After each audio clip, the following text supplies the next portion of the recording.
जब मिट्टी बोलने लगे, जब गांव कहानी बन जाए और जब लोग जीवन शब्दों में सांस लेने लगे, तब वहां फणीश्वर नाथ रेणु की लेखनी मिलती है।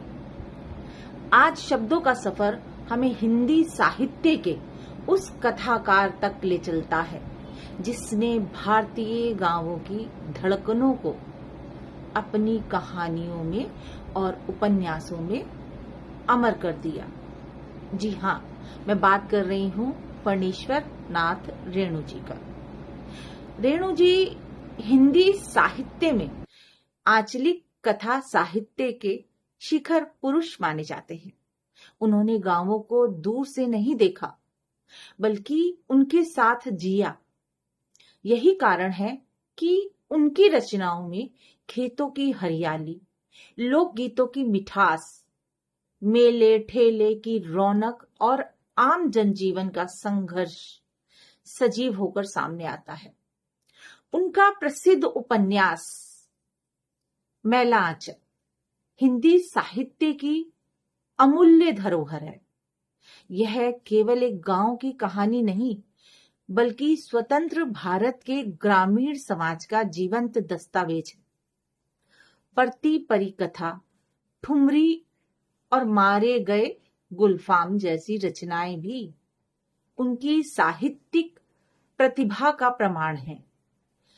रेणु की लेखनी हमें यह सिखाती है कि भारत की आत्मा उसके गांवों में बसती है। उन्होंने लोक भाषा, लोक संस्कृति और लोक जीवन को साहित्य में वह सम्मान दिलाया जिसकी वह हकदार थी।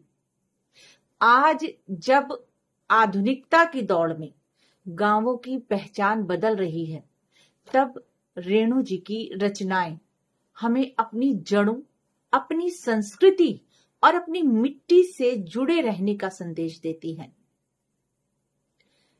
कहे नीरू, माटी की खुशबू को शब्दों से सजाया था, गांव के हर रंग को दिल से अपनाया था।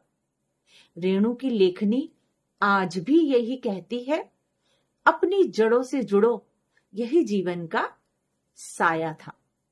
जी हां, आपके लिए एक प्रश्न है यहां पर।